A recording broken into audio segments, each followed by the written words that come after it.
Because someone said, well, when are they gonna bring back multi-camera sitcom? They should bring them back. They exist, but they exist either for the very old or the very young.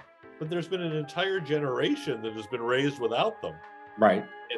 And which infuriates me, because as a historian of the genre, I look back as recently as a couple of years ago, and in the previous, I think, 60 years of sitcoms, the number one sitcom on the air, in terms of total viewers, had been a multicam in 59 of the first 60 years.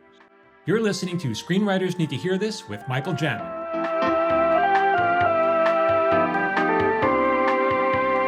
Hey everybody, welcome to Screenwriters Need to Hear This. I'm Michael Jamin. I got a special guest today. But you know the way the Letterman show always opens with, my next guest needs no introduction. Well, my next guest needs an introduction, but he's Mike. but you know what? All writers need introductions. No one's ever heard of any of us. But I'm here with Bryan Behar, and he is, this guy's he's a sitcom writer with a laundry list of shows that he's worked on. Bryan, I'm going to run through those because I'm sure you've forgotten half the credits. That's how many credits you have. All right. I could name 3, so please.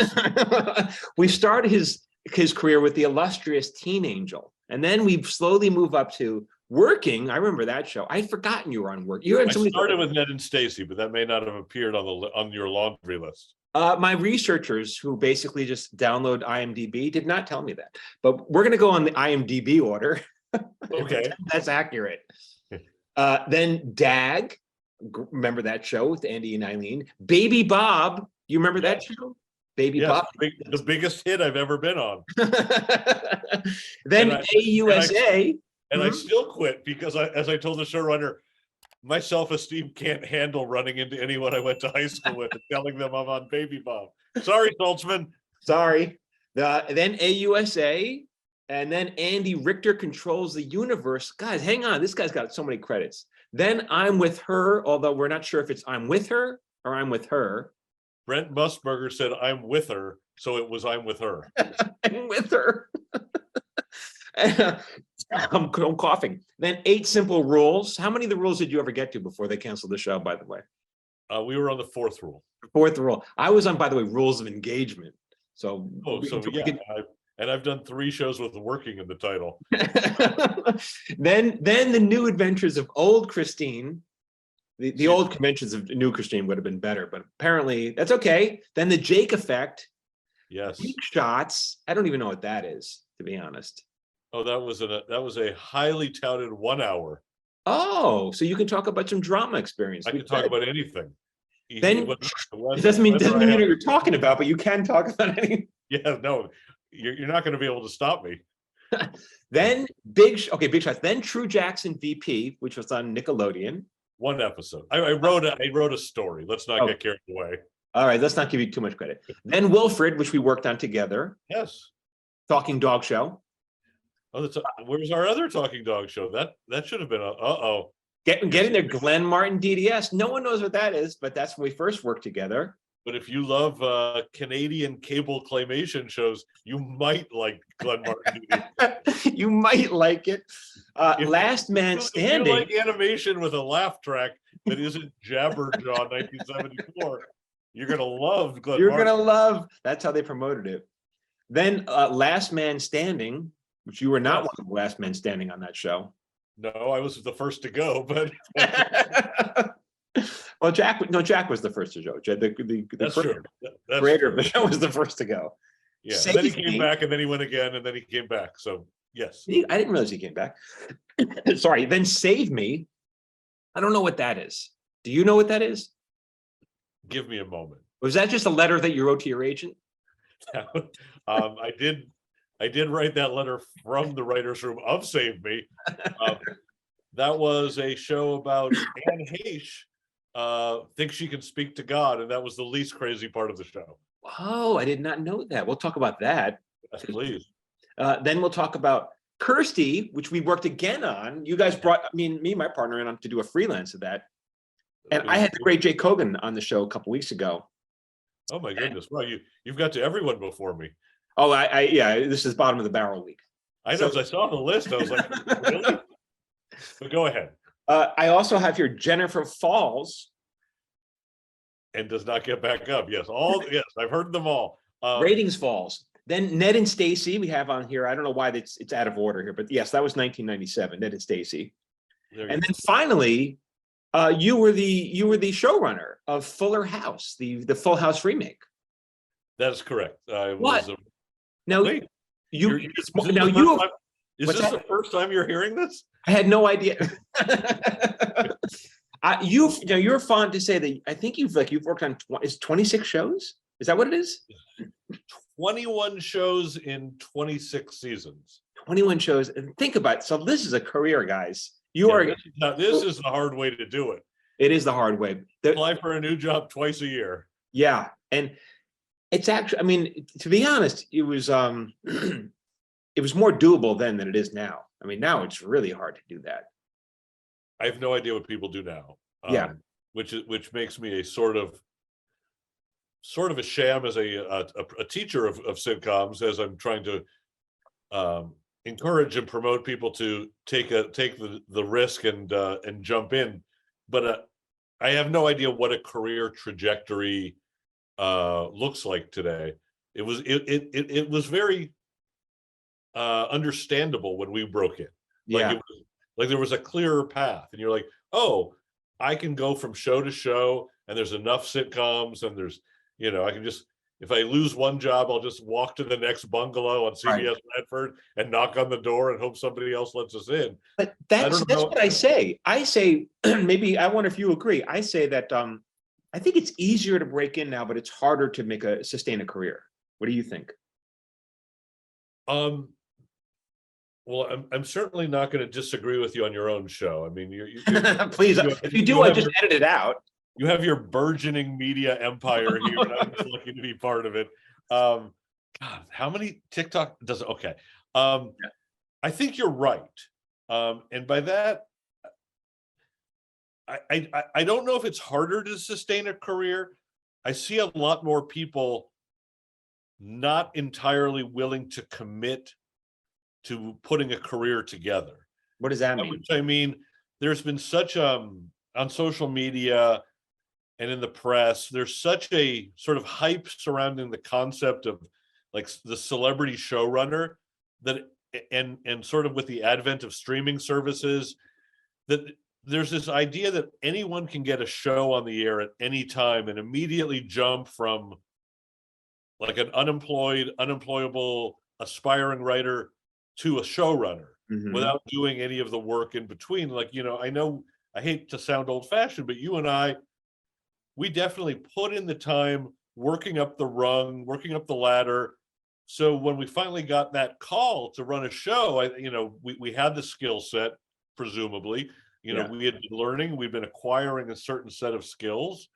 And I don't know that is really like promoted as much. But are you seeing people with not a lot of experience becoming showrunners? No. But I'm hearing a lot of that's the aspiration. Oh, yes, that's for sure. I hear that a lot. Because I know you talk to a lot of people, who are, aspiring TV writers, and I was doing a lot of talks on Clubhouse and a lot of Ask Me Anything kind of talks on Twitter, and the question always sort of circles back to, how do I sell a pilot to Netflix? How do I get a show on the streamer? How do I become a showrunner? And it's not like, oh, what samples do I need to break in? What skills do I need to move up the ladder? And it's just a different mindset. Like, it never would have occurred to me. I didn't even sell a pilot or even attempt a pilot until I had been on 12 network sitcoms. It's so fun, Brian. It's like, maybe we're just the old guys, but this is exactly what I say all the time. I mean, so I'm glad that I'm not the only one saying it or thinking it, at least. No, there are two old guys. We have become the guys from the Muppets, but the cranky old guys, and Waldorf and Statler. But so I want to mention this. I want to jump around for a second. So yes, you are also teaching at Chapman University. You're teaching Is it television writing? What's your course? I'm teaching. I started last semester this is my first time. And currently in this fall semester, I'm teaching 2 classes. One is a sitcom writing class for graduate students, and one is a pilot writing class for undergrads. And then I'm going to do 2. They've already asked me back for 2 sitcom classes in the spring semester. Wow, So that's great. Yeah, it seems to be what I do. So you're enjoying it then? I love it. I love it, and You weren't sure if you were going to enjoy it. No, it actually took a little bit of a little coaxing internally in the family. My wife had a bit of a come to Jesus moment with me. You know how I don't know if you've heard the old joke, but they say that in Hollywood, you're retired for 7 years before you realize it.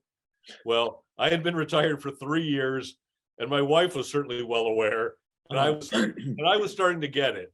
And she really was, she really sat me down and said, like, is this what you want to do the rest of your life? Just keep banging your head against the same wall, or is there a wall you can go around and find something that gives you joy? And this has been great.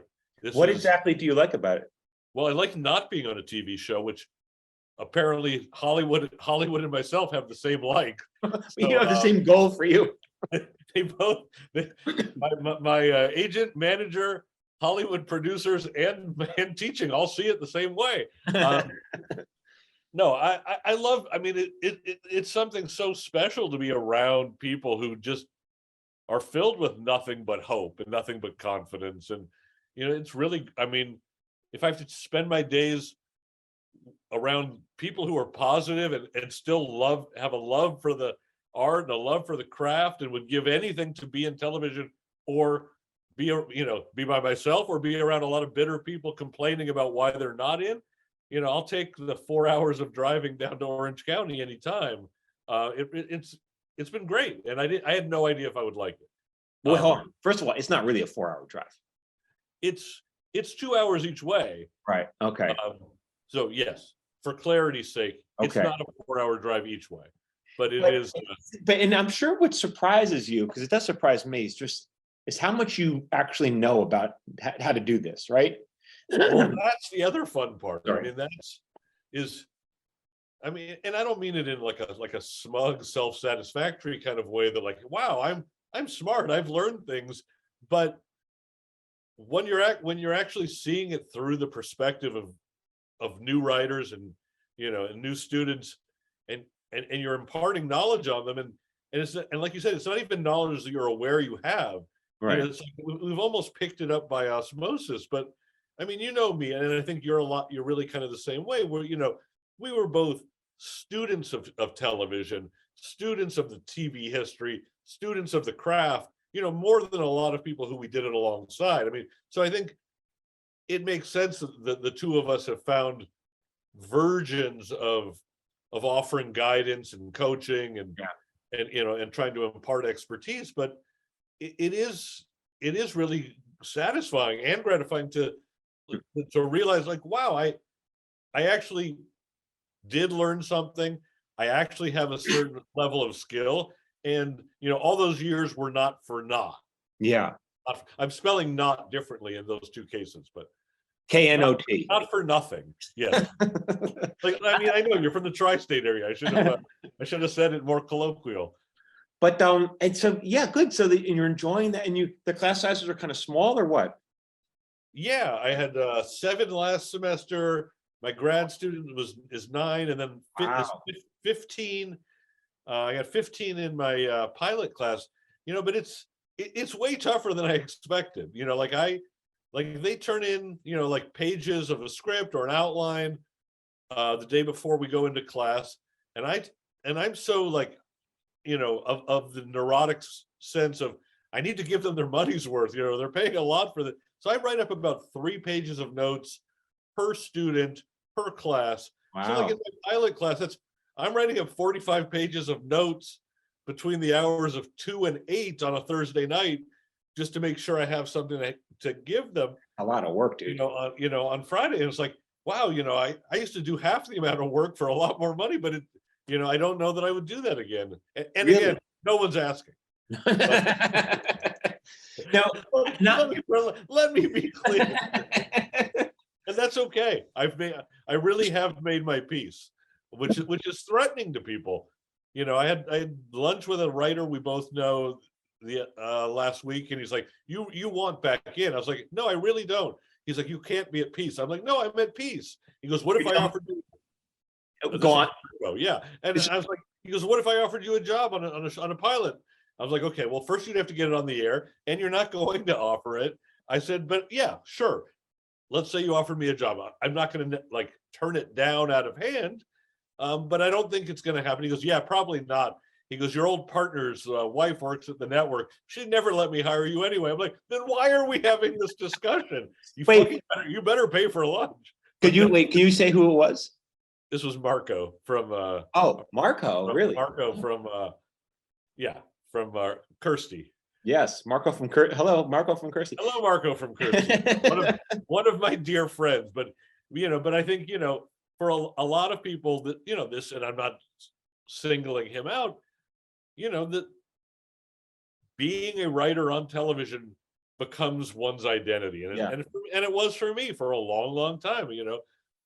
25, 26 years of doing it. But at some point you just have to read the writing on the wall if that's where your career is at, and that's where. Are you still doing any other writing outside, just for personal reasons? Yeah, I'm doing all kinds of writing, but none of which is with the intent of making a TV show, selling a pilot, or getting back in, on staff. Yeah. And that's, we've talked about this off camera a lot over the last, 5-6 years, just finding our own voices and finding other avenues to write on, on my own. And so I'm still writing a lot of essays. I had written I think 40 essays for the Huffington Post over the past 5 years, another 25 for Medium, and then I've moved my stuff over to Substack. So I recently wrote an article about growing up in Encino that was shared 10,000 times, and I performed it at a wow. I performed it at a spoken word night. And that was all from Substack. It got shared 10,000 times. Yeah. Jeez. Wait, we'll plug it again. Apparently, I know a lot about the Valley. And you have a lot of fun. We'll plug it again at the end, but I want to make sure, might as well mention it now as well. What's your Substack name? Oh, how do they find you? I assume it has to be Bryan Behar. That's with Brian with a Y, but I can check. I'm sorry, this is not going to make great television. Watching an old Jew look up his Substack address, but I just got BryanBehar.substack.com. But I just got 2 Twitter notifications saying that even though this episode hasn't aired, it's already being referred to as too Jewy. What are you gonna do? Elon Musk, he's ahead of the time. he's making it better. Yeah, I've lost 10,000 followers in the last week, and I don't think I've gotten that much less funny. But there's just a Twitter attrition. Yeah. So but in reference to your other question, yeah, I'm still posting a ton on Twitter and on Facebook. I wrote a novella, which is just a novel that I didn't have enough words to legally call a novel. I've been writing my articles, doing spoken word, so really doing everything but the stuff that used to pay me, and loving it. And loving it. And that's great. I want to circle back to stuff that I want to ask you how you broke into the business, although it's odd because I'm not sure how helpful it is for people since so much has changed, but we might as well talk about it. I mean, sitcoms used to be on kinescopes when we were breaking in. Was it the Dumont Network that gave me my first show? Yes. I mean, my story is sort of interesting for people who like ancient history. Because in many ways I was an overnight success. I wrote 1 spec script and was on the staff of Ned and Stacey 2 months later. But this was an overnight success that was 7 years in the making. Right. Between the time I graduated from college, Brown University. Hold for applause. Hold for applause, hold for salutes. Thank you, everyone. Still holding. It's still holding. No one seems to care as much as I do. Between graduation and even knowing at the time of graduation that I desperately wanted to be a sitcom writer, it was 7 years between then and actually getting my first job. Right. For the first few years, it just felt as though it was not like a conceivable path in my mind. It felt like that was for like the funny people. That's what other people did. But I knew I wanted to write. And that was something I discovered at Brown. Like I went to Brown thinking I was going to be a lawyer, like all dutiful Jewish boys trying to buy their mother's affection through grades. That didn't work. So I decided I might as well do something I actually am good at and something that I like. And I started to realize that, like, wow, people seem to be laughing when I'm writing stuff for the school paper. So I knew I wanted to write comedy, but a job in advertising actually felt more conceivable to me, and as such, I went on that path, and I worked as a copywriter for 7 years. And that was in New York or out here? On the West Coast. It started in San Diego, then Los Angeles, and finished up in San Francisco. Okay.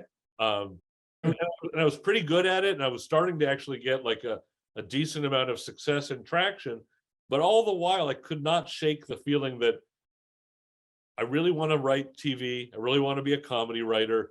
And if I don't try it soon, I'm going to reach that point where I am too successful or too well paid at something I don't want to do to ever take the chance. So my old partner was a college friend, Steve, and he said, hey, I'm writing a spec script. And I was like, wait, you don't want to be a TV writer. That's my dream. He's like, well, I'm doing it with another friend of ours. I said, well, tell her we're not doing it. And he and I wrote it over facsimile machine while he was in LA and I was living in San Francisco. We were never even in the same room. Wow. And he was an executive at the time. He was an executive. He frequently wore suspenders by choice. I'm sorry, he was a TV executive, right? Was he at where was he? Warner Brothers, ABC? Where was he? He was at Universal. He was at Columbia. He was at Spelling. And he was at NBC. Yeah. So he was well into that career, but he was, he'd been to enough tapings to be like, wow, these people aren't that smart. Like, right. Like I can write mediocre multicam sitcoms as well as the next guy. So you guys teamed up, you wrote a spec, and then what? And then we were on staff 2 months later. How did you get into someone's hands? What? Well, he was dating the woman who became our agent. That helps. So there is that. I mean, he had dated her earlier. They had met in the UTA mailroom. Hi, Sue. That's right. She was our agent at one point too. Yeah. But like, I will say to our credit, like, she was like, you have to send it to me. But we thought that was almost not kosher and it sent it to some other people who were going to sign us. So it was but here's the thing. It was a good spec. And I see why we got hired, but we took a year to write it. Yeah. Because we had unlimited time. There was no constraints of being on a show. And then we get to our first job and they say, oh, well, we need your first script in a week. Right. Well, we had no system in place. We had never even been in the same city. Right. So we just totally panicked, wrote it as quickly as possible, turned it in. And we're like, I think we did it. And we got called in by our boss, Michael Whitehorn. It's like, guys, I have to say about this script, like it reads like a Marx Brothers movie. And I was like, well, thank you very much. I appreciate. He's like, no, this is terrible. He goes, I love the Marx Brothers, but that's not how you write TV. He goes, there's no story, there's no setups. It's just bouncing from joke to joke. Mm-hmm. And it literally read like it felt writing it, like it was done out of panic. Yeah. And he told us he was going to have to fire us. And this was like, I finally was living my dream after years and years. You did. You were ready. And within like a month, it was all going to go away. And I had quit my career in San Francisco in advertising, moved down here. I had just gotten married. I always like to say, other than death, divorce, and space travel, I took on all of life's great stressors in 1 month. And did you get fired from it? We did not. What happened? And here's some advice for you young folk. Yeah. So I know young folks like this podcast. They might, don't laugh. He said, well, legally, I have to give you a second script. So that how long ago it was when you had a 2-script guarantee. Yeah. He goes, so I might as well let you write it anyway, because I don't have to pay you. Right. So at that point, we had nothing to lose, because we had already suffered like all the indignity of being fired, and everyone in the room knew it.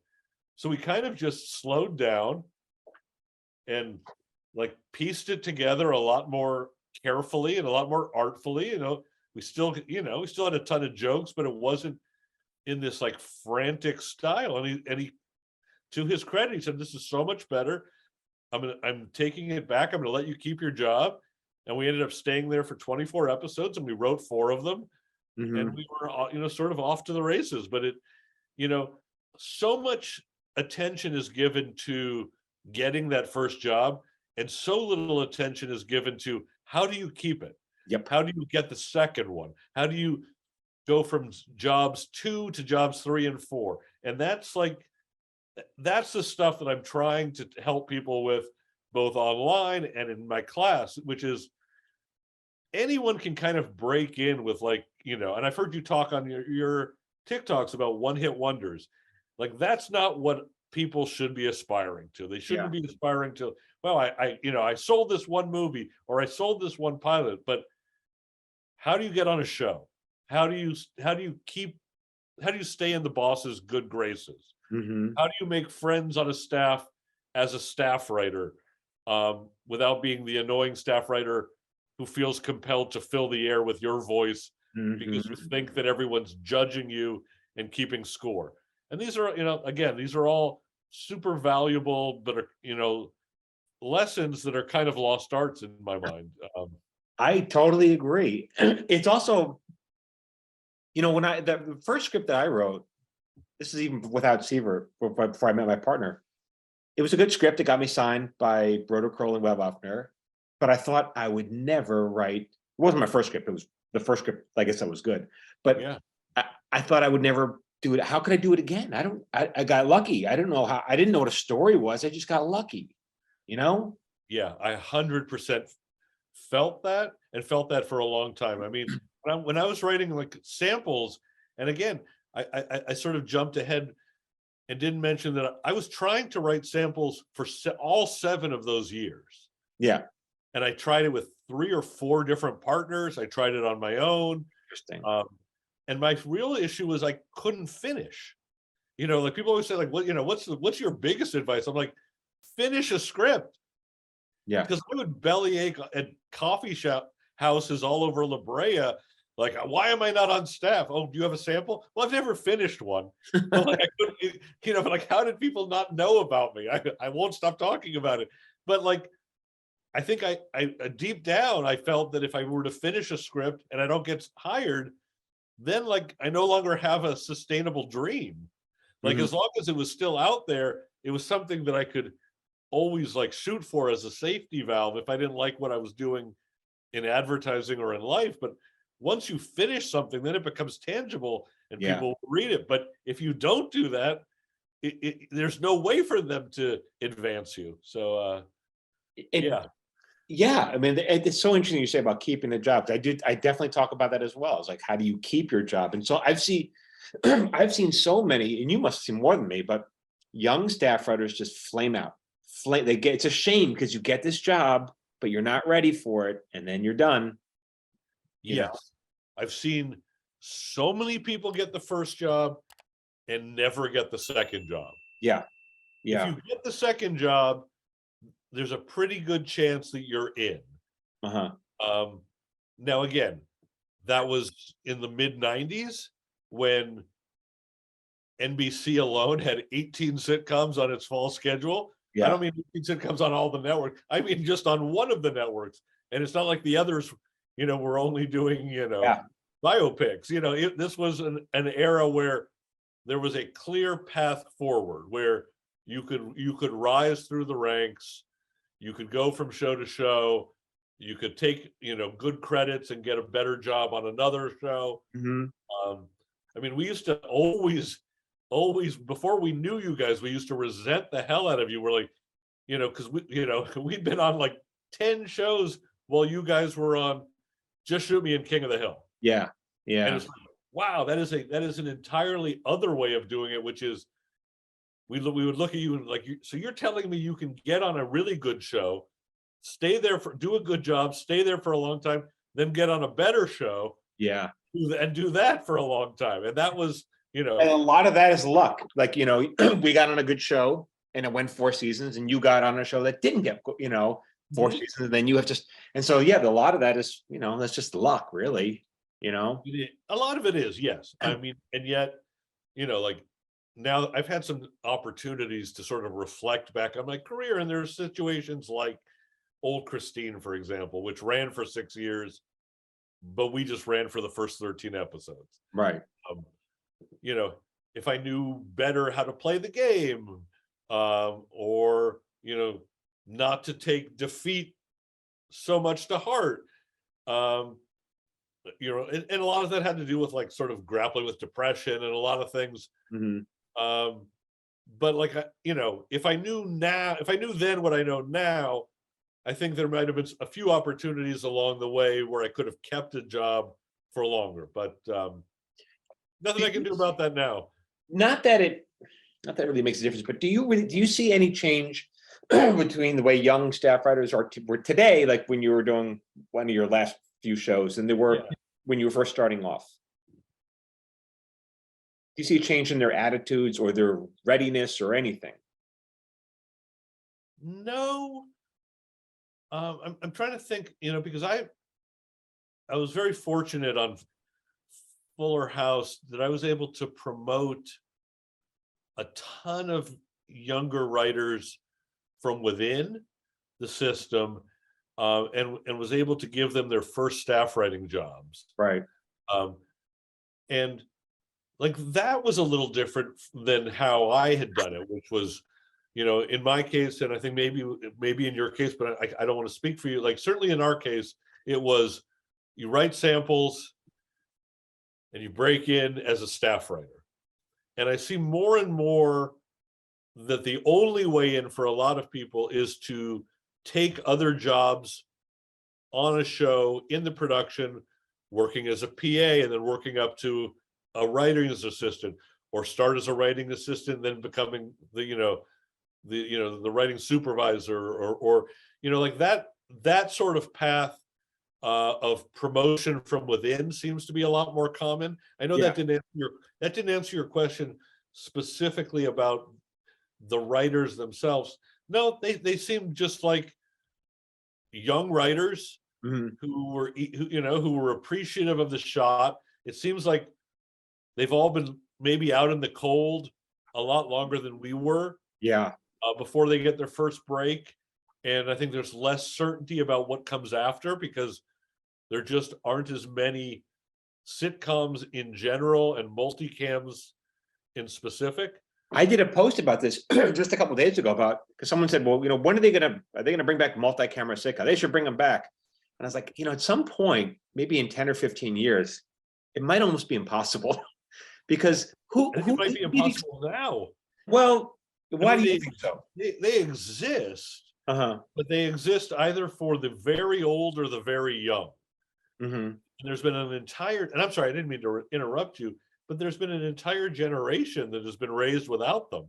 Right. And which infuriates me because as a historian of the genre, I look back as recently as a couple of years ago, and in the previous, I think 60 years of sitcoms, the number one sitcom on the air in terms of total viewers had been a multicam in 59 of the first 60 years. Yeah.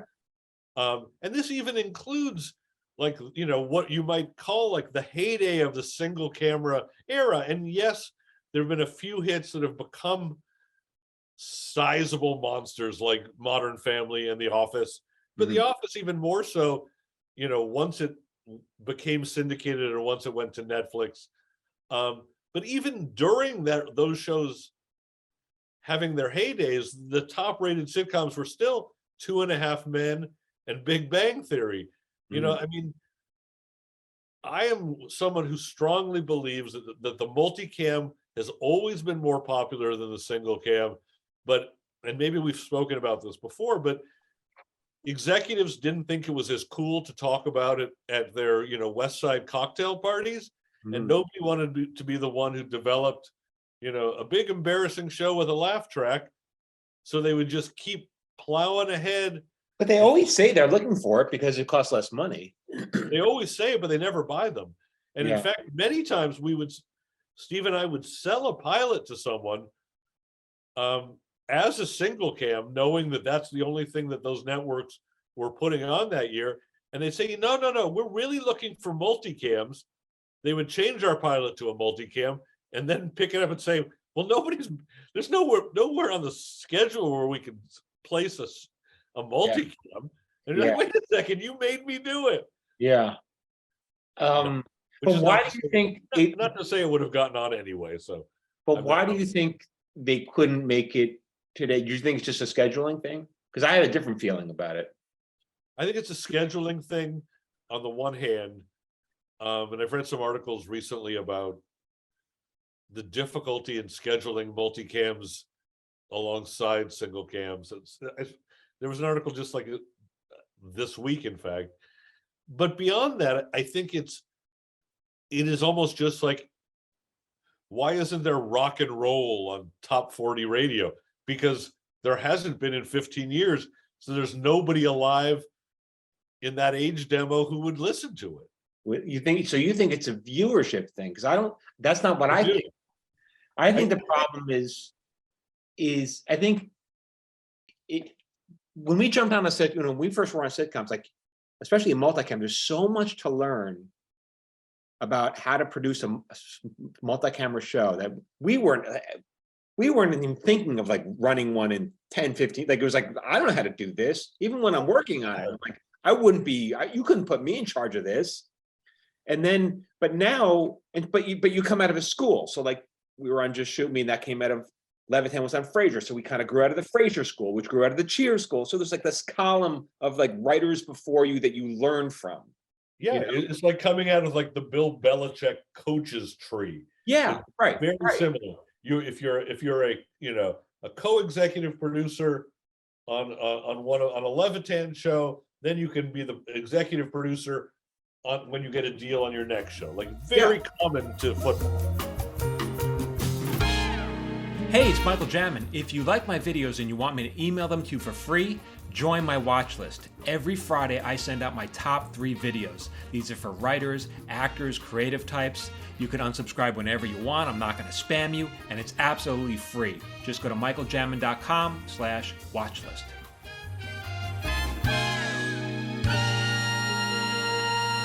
Now, like if you wanted to put a multi-camera show on the air, where's the talent pool other than a bunch of old guys or people who've never done it before? Yeah, and like, I sounded a little facetious earlier when I said it was the purview of the very old or the very young, but like I mean that both in terms of the people who create it and the people who watch it. It's either like pretty old-fashioned, the last remnants of like CBS multicams, or it's a Disney Channel Nickelodeon show. Right. And what used to be like the mainstream of comedy doesn't exist. That really vast middle isn't there anymore in terms of multicams, either in terms of like the space that's given on the schedule or in the age of the people who consume it. So I just think that people now think of it as old-fashioned and kind of there's a fakeness to it. Yeah. An artificiality, not superficiality, an artificiality to it, because now that they've seen enough comedies that are written and produced like little movies, I think it's part of this. It's part of the movieization of TV that's happening in the more general sense. That when you look at the streaming services, and I think me teaching a class on pilot writing in like of the 15 kids that are writing pilots, 14 are writing 1 hours. Mhm.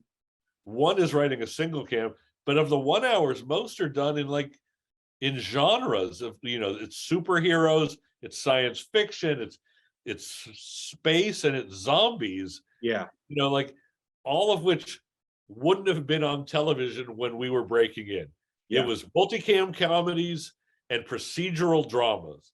And that was it. It was like you could wrap your hands around it. It doesn't mean that it was like a glorious time in terms of, this great diversity of product, but like from the perspective of people trying to, like rise up through the hierarchy, it was a lot more tangible and easier to comprehend. Yeah.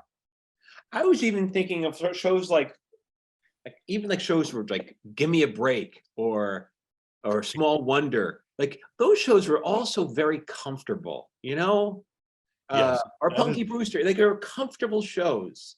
They don't Well, exist anymore. it feels like you're setting me up, but I have long been as much as I try to write edgy stuff, and like you and I were on Wilfred. I mean, Yeah. like we both have, the bona fides of, to write cool single camera stuff. But I've also been of the belief that the calm in sitcom often stands just as much for comfort as it does for comedy. Yeah. In all those shows you described, there was a comforting, soothing value. Now, some of it has to do with we were young at the time. Some of it has to do with our own nostalgia for an easier time. But I mean, that's why I got into sitcoms in the first place, because, my family life was pretty rough. I didn't have a ton of friends, but I loved the Brady Bunch. Yeah. And I found that even like at a very, very young age, like I found that world incredibly soothing. But that's not a good example because that was a single camera show. I know, but it doesn't feel like a single camera show. And you're right. But I mean, but it was still a family sitcom. Yeah.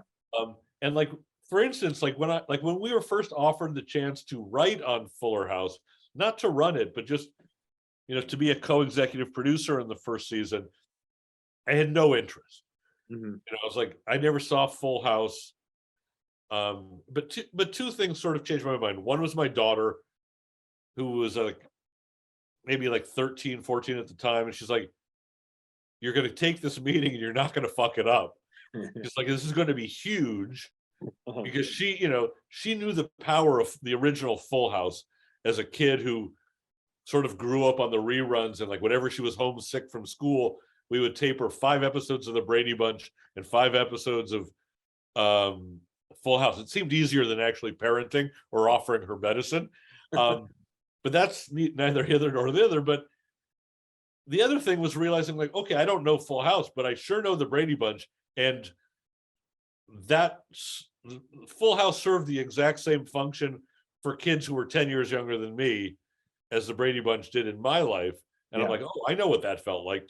I know what it felt like to be that age and want to be soothed by a TV show and want to feel like you're part of a surrogate family on the air. And that really helped me as a way in. Yeah. To realize there's always that kind of show. Yeah. It really is an interesting time for writers. How are you advising your students to break in then? What are you telling them? Well, I try not to spend as much time on the how to break in as to give them the tools that might open the door and might help them. And I, what I do, again, I'm sort of evading the question by design.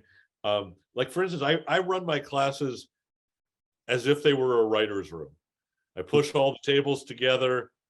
We sit around one big table with me at the front, like a big mocker, just like the old days, at 1/20th the salary. Right. But like, I want them to get used to what it feels like to, pitch amongst their peers, what it feels like to, offer an idea or a joke to somebody at the head of the table. So like, as far as teaching them the craft, I think I'm doing a pretty good job. I don't know that I have as much wisdom when it comes to how does one break in these days? Right. I alluded to it a teeny bit earlier, which is one of the things I will say is do not turn down any job on a television show, Mhm. because that has become more and more the only way in, is to rise through the ranks. It is entirely a function of who you know. So many of the jobs come from the people doing, the non-writing jobs that, that lead into it. But you also have to be ready. It's not enough to know somebody. Your script you have to know how to write. Well, yeah, I don't know that you're going to get those writing assistant jobs or those PA jobs even without a script. So, I mean, you have to have a great script now just to get those jobs. Oh, okay. I wasn't aware of that. I think you do. I've never read any. I've never asked a PA or write assistant to read their. I'd rather not read their script. Yeah, no, I mean, I'm the same way. I just would rather assume that they're funny, Right. After the interview. But like, yeah, again, since I wasn't running the show when we started out, I don't know if they had spec scripts originally. Right. I inherited so many of them, but what I tell them is like, you're sitting there behind the keyboards, like nobody wants you to be the one pitching jokes all day long, but like pick your battles. Like, Right. I've seen writing assistants like win a job from pitching lobbing a giant joke out of the corner of the room when no one's expecting it. Right. And in some ways, like the pressure's off. No one is expecting you to save the day. Mhm. And I always say, like, if you really need to be funny at lunch. Like when you're just like, because then if you're sitting around one table at lunch, you're all just people. There's not that same hierarchy. Right. People, and then a year from now, when we say, "Oh, we need a staff writer," we're far more likely to say, like, "Oh, so and so made me laugh," while I was eating my gaucho grill, than have to read a stack of scripts. So like I say, like you can break in as a staff writer the traditional way. You can get hired in another type of job like we've just been talking about within the production. And then there's all these writing programs that Mhm. I think still exist, even though Warner Brothers a few weeks ago said they were canceling the Warner program. They brought it back. They brought it back. Okay. Yeah. That is like the third way. And that's still a valid. And beyond that, I don't really know how. I know people all want to be discovered. Everyone wants to like write a pilot that gets bought by a streamer. Mhm. And they want to be a celebrity showrunner. Right. And I don't know that exists, but it probably exists just enough that everyone thinks they can do it. Like, for instance, like I'm teaching at Chapman, which is a fabulous program. It like barely existed 20 years ago. And now it's like the 4th film school in the country, according to the most recent rankings. And like their big claim to fame is the 2 brothers who created Stranger Things, like in their 20s. Right. Like out of nowhere. I think they had 1 credit, and the next thing you know, they have a show that's the biggest show on all television in all mediums. Right. Streamer, cable, pay cable, anything. And I forgot broadcast. That used to be a thing that we cared about. But like everyone's like, well, the Duffer Brothers did it. Why can't I create some genre sci-fi? And it's like, you can possibly, but that's the exception. Yeah. What's going to happen if you don't? I think that's exactly right. I think that's the exception. It's such a remarkable exception that the media picks up on it and talks about it, because it's what an unusual story. And then therefore people think, oh, that's how you do it, And I guess if we really were being fair, there's always been that media story of the Wunderkind, 20 years ago, it was Josh Schwartz. He's 11 years old and he created the OC. Yeah. There's always someone who got, I think James L. Brooks was one of them, Right. Like there's always somebody who in their 20s gets a show on the air and ruins it for everybody else. Mm-hmm. But I mean by ruining it by everybody else is it creates this illusion that all you need to do is sell a pilot, not learn how to write TV. Yeah. I remember when we were first signed, or when I guess it was with Steve signed, and our agent said, oh, no, she said it to me before I was with Seaver. She said, I signed one new baby writer a year. You're the baby writer. In 3 years, you're going to be running your own show. Wow. And I smiled very polite. Oh, that's great. And then after I hung up, I was seriously panicked. I was like, run my own show? I don't even know if I can write another script. Like, that's the last thing I want to do is run our own show. Of course. Now, here's something I'm going to admit to you that you're going to laugh at me, and that's okay. It would not be the first time. Like, Steve, and I can't talk too much about it because it's part of ongoing litigation, some of the specifics of this, but Steve and I were offered the opportunity to run Fuller House beginning season 4. Mm-hmm. So we had been doing this for, I think, 22 years. I was like 53 years old, 52 years old. And I said no, because the thought of running a show, even with 22 years experience, even at 52 years old, seemed inconceivable to me. Yeah. Now, I have a history of severe panic disorder and a lot of other things that contribute to that. And then they came back and offered it to us again. They're like, no, we thought about someone else. It's you. And we said no again. Because no, we're in a kind of an extreme case, but part of it was a function of that ship had sailed in my mind. Mm-hmm. As far as like being a possibility. Like when you're hitting your early to mid 50s and you've not run a show, I think it is a fair assumption to say that the business doesn't see you that way. Mm-hmm. Like that Steve and I were very competent number 2s and very competent number 3s. Mm-hmm.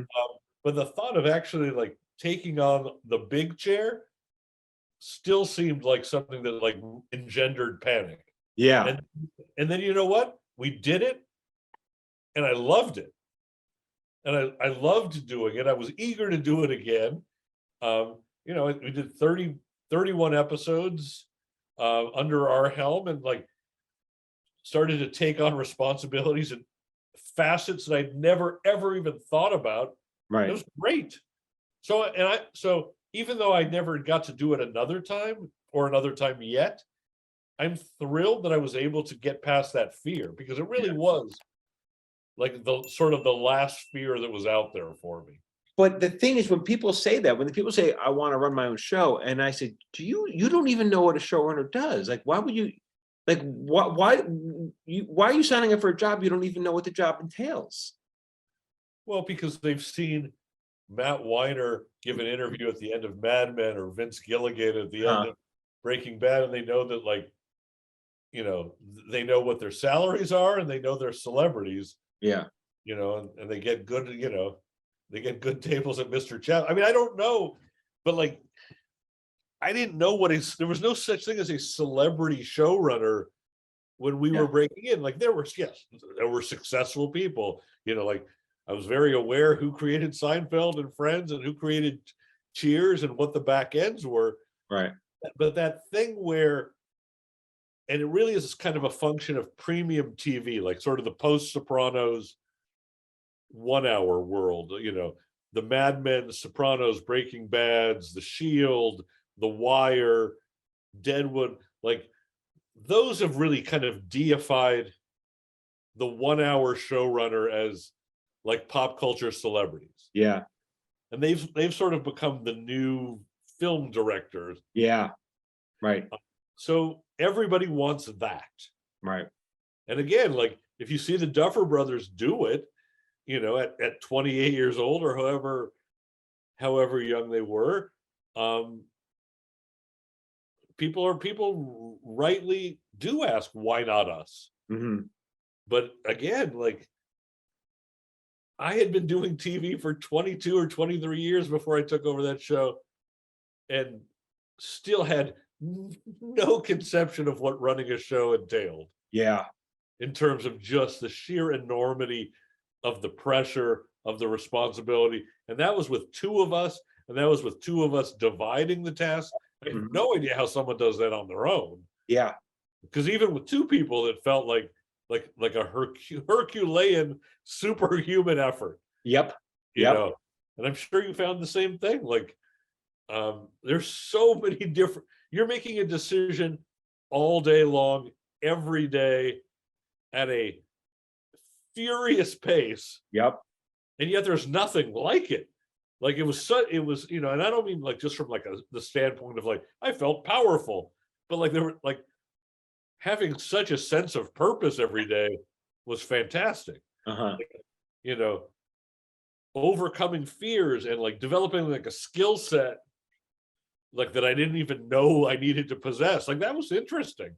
You know, Yeah. so I feel, I mean, it certainly helps me as a teacher because if I had never run a show, I'd feel like a little bit like a fraud offering notes and like fixing scripts and Mhm. having done it like at, yeah, I'm not gonna say the highest levels, but a high level. Right. Uh, you know, I feel like far more qualified to be the one teaching people because I feel like I've done at least the equivalent of that in TV. Yeah. It's interesting because even before I started doing like talking on social media, I was like, well, you know, I'm not Vince Gilligan. I'm not Chuck Lorre. I'm not Steve Levitan. I'm not the highest there is, you know? Well, Um, well, two things come to mind. Number one, don't sell yourself short because you're still super high within. You're still super high within the, you know, the pecking order. Like once you take out those few brand names, right. you've done it. You've run multiple shows. You've run multiple good shows, and people liked working for you. And you know, like the job we did together on Yeah. Glenn Martin was a pleasure. And you know, it's probably the closest I ever felt to like really writing in my own voice. Yeah. And kind of just letting go and not being self-conscious and just writing whatever felt silly or funny. So Right. that's one thing you've done. But the other thing where I think you have a leg up, in fact, is when was the last time Chuck Lorre or Steve Levitan had to really think about what they were going to do next and plot accordingly? You know, like both of them just go to Suez and say, get me, you know, get me a show on Hulu, and they do. Like, but that's not like how people in real life behave. Yeah. That's one thing I talked about with my wife. She goes, well, yeah, but those are the superstars. You can speak to what does it mean to be a working writer who's not a superstar, who's No, just, but that's 100% right. It's a little insulting that our wives know about people who are superstars, and they tend to usually be taller, with a full head of hair. But like, I don't know that Steve Levitan or Chuck Lorre or you know or Larry David is going to speak as you know as succinctly or as impactfully as you do Mhm. about you know the like day-to-day mechanics of breaking in, building a career, keeping a job. And those are the things that I talk about day to day. And now I've moved on to the third thing, which is how do I build like a sort of a purposeful life outside of the writer's room Right. and and try to use the skills that I developed or the knowledge that I accrued and either help others or you know gain satisfaction for myself. And I'm you know trying really hard to still do both without you know the you know the old crutches that I used to have, which is you know getting laughs from a gaggle of Jews It's so it's and JB. NJB. We you know, I when people they'll comment on social media, sometimes I'll make a post and then I guess people I don't know if they're being argumentative or just trying to impress me or whatever, but they'll say, "Yeah, but Quentin Tarantino says," and I'm like, "Quentin Tarantino? Is anyone mistaking you for Quentin Tarantino? Yeah, no, I People mean have his career." but I mean, but they're I mean it's beyond annoying, but that's always been the case. I remember like one of my first or second jobs running into like the wife of someone I went to college with, and she's like, "Why aren't you on Seinfeld or South Park? That's what we watch. We Yeah. don't watch the shows you're on." I was like, "Okay, first of all, like you're a viewer. You didn't create either of those shows, unless you change your name to Matt Stone. Like you're not those people. So like pipe down a little." I said, secondly, you have to think about this like it's the NBA. Like, hey, like I'm coming out of college. I want to be on the Lakers. Who gives a fuck what you want? You were drafted by the Pelicans. Like we don't get to choose where we write. Yeah. Like oh, Tarantino said, like, okay, you're not Tarantino. And like, trust me, I'm doing better than you are. So like, I mean, yes, but that's gone on forever and ever. I'll tell you a story. My grandmother, may she rest in peace. She passed away a year ago, and she lived to 99 years and 8 months, and ended up dying as a very kind person. For like the first 95 years, she wasn't. Right. And like she would admit that, and like we had no relationship, and like I had been on 4 jobs at the time, and on all 4, she told me how much she didn't like the show I was on. So she invited Beth and I out for dinner. I hope it wasn't Glenn Martin. No. That would have been later that she didn't like. Okay. She's like, who watches claymation? Why is there a laugh track, Scooby?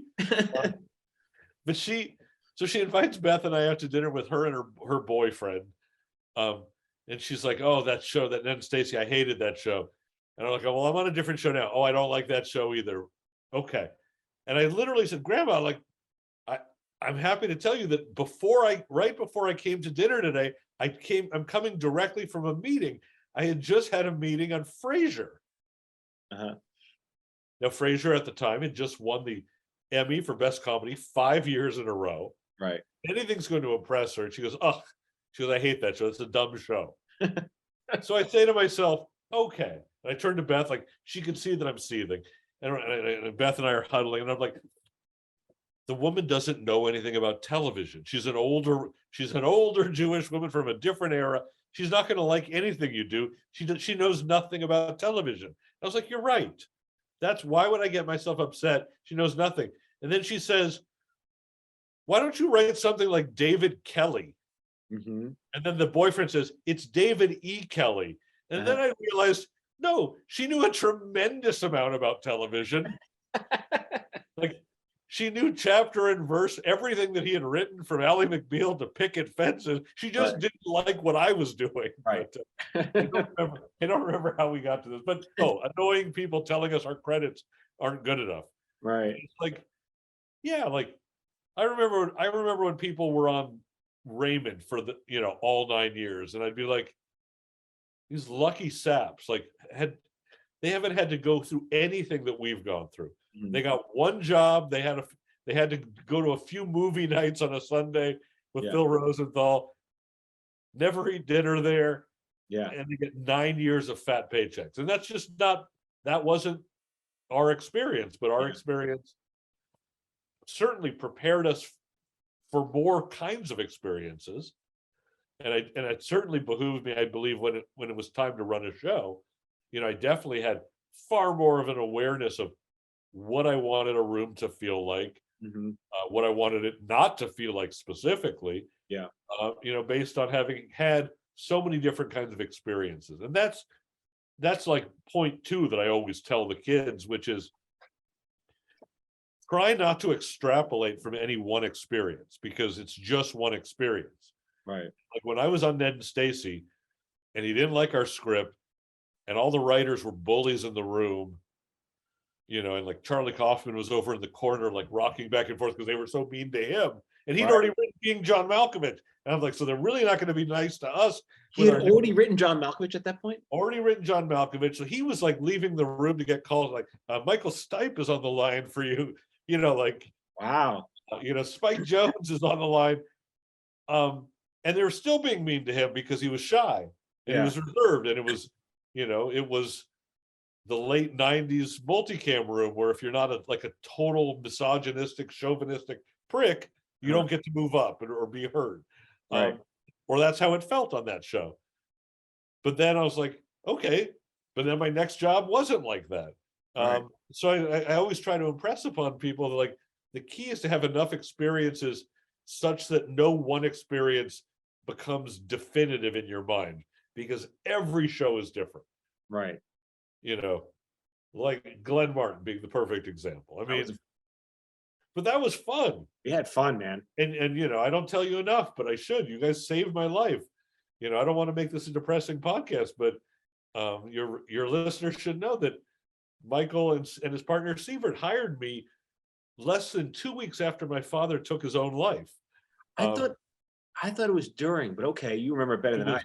It was literally right before. Okay. Like I would stay in bed and cry all day, and they're like, "You have a meeting on a claymation show." And then the tears are really flowing. And then I was like, "Oh my God, you thought that suicide was bad?" No, but like, I mean, but for me to have a place to go and a place to laugh all day and a sense of purpose, and the second we would finish, I would go back into my office or into my car and cry because I literally was like so bereft and like searching for like answers. But like the fact that 8 hours a day, you guys gave me a place to laugh and to like, you know, feel good about myself was like, it's a gift I can never repay you. I mean, I feel like I'm repaying you a little doing your podcast, but I don't know that I can ever I don't know that I can ever fully repay you. But it was, you know, like it was such a meaningful thing that you offered me. But it was actually very mutual because we hired you, and then you guys turned in your script. It's like we're like, oh God, thank God they can write. That's a big deal. You don't assume anyone can write. How would you know at the time? You're just like, well, they said yes to a claymation show. We gotta hire them. Yeah, I have my doubts. They said yes to this job, and now I have my doubts about them. And we were like, well, we have to take. I mean, these guys are, you know, these are the guys from King of the Hill, and they're like, why are? And then we get there, you're like, why are you here? We know why we're taking it. We wanted to run a show. But that was boy, oh boy, yeah, that was a fun show. But man, that was fun. I would have done that for years and years. But yeah, that was the plan. But no one else, Nickelodeon, had second thoughts. Once again, it was not up to us. It was that Christian Parents Association canceled us. They're like, you know, and Sievert used to describe it. This is the babysitting channel, and but at 8 o'clock, the babysitting channel turns to Nick at Night. But no one told the parents watching. No, because why would you think that the show Puppets, you know, had a talking dog and, you know, like all the hallmarks of what you're getting during the day, you know, plus a laugh track, you know. They were shocked. You know, they were shocked to see Michael Eisner making television. I think. Isn't that the guy who created the Bazooka Joe movie? Yeah. Oh, we had some laughs though, but boy, we came up with some really crazy stories on that show. Yeah, I mean, it should have been far more famous if it was just. I always thought, and again, you guys disagreed, I think, but it didn't matter because we all inherited the show from other people. But like, I was strongly of the belief that a claymation show would never work. And if it had been a regular animated show, I thought it would have worked really well, and it might have run for a long time. I think only would have worked on a different network though. And on a different network. Yeah. And maybe with some different actors and different writers. Why you bothered? I always like the claymation. But my problem with it, and then we'll wrap up. We're going over here. But my problem with it wasn't. I liked the claymation. I just didn't like the mouths being animated. The mouths were done on computer, and to me, whenever we got slick on that show, whenever we did computer special effects, I didn't like that. I thought everything should be practical. No, I understand that. I forgot how I articulated it at the time, but it was very succinct. But it was like, it was a show for nobody. It's a show for TV writers is what it was. Well, but by which I mean, like, if you were over 12, you were never going to watch a claymation show. But why would you watch that as opposed to animation? It's the same thing. It's not the same thing. I swear to you, it is not the same thing. There's a reason that Bob's Burgers that started the exact same time is only at its halfway point now. Yes, I know. We've been done for a decade. I swear to you, something about puppets means that nobody over 12 is going to watch, and nobody under 12 was allowed to watch because it was so filthy. Yeah. So it was like it was the world's worst Venn diagram. You know, like our sweet spot were couldn't find each other. But TV, right? We liked writing it because we just did whatever. It was like it was. Oh my God, the process of writing it was genius. Yeah, I've never laughed harder. yeah, And then I would see it and it was still funny, but I also knew that it had kind of a limited yeah, appeal, certainly on Nick at Night, where you don't go for original material. Like that doesn't exist. yeah. But like I've had experiences where I've been on shows, and I'm not going to give names, where we would laugh all day long.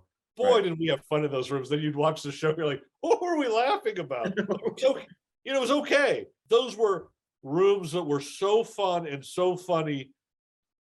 And then I've been on shows, some with you, Uh-huh. that involved like an Australian dog, Uh-huh. were so teeny. And I love Zuckerman and I love the show. And it's a miracle that it turned out, because the day-to-day was so pedantic. It was a grind. And Yeah, it was like being on like the world's hardest higher level philosophy class, like, Yeah. Kant, the early years. yeah, And you're like, I don't know how this ends up, I don't know how this discussion ends up as as like a beloved comedy, but it did. Yeah. Same with Andy Richter. Andy Richter was just silence and watching Victor Fresco type. oh, And and then you watch the show and you're like, wow, somehow this went from like, a torturous beginning to a hilarious show. And then a lot of multicams have been the opposite. yeah, Super funny rooms, kind of funny shows. yeah, yeah. So you never like, so as people like, what's your favorite show? Like, no, there's something great about all Right. of them. People don't understand that as well. Sometimes, like, they think all this crappy TV. Like, it's hard to make even bad television. It's Oh really, my and we're God, all it's trying so- hard. It's harder. Uh-huh. I mean, yes, I'm not going to name that. I'm not going to name names, but like, I've been on so many multicams that are like impossible. Yeah, And especially multicam. Like I feel like in single cam, you can always fake it with, with some funny music and clever editing, but there's no faking a bad multicam. yeah, it's true. If there's no laughter in front of the audience, there's no laughter. Yeah, yeah, Now, I've worked with one showrunner who didn't care whether it was actually funny, because the show was so popular and loved anyway that it didn't matter whether the jokes actually were funny, because he knew they were going to get laughs anyway. right. So that's a different thing. But like most shows don't have that kind of goodwill going into them.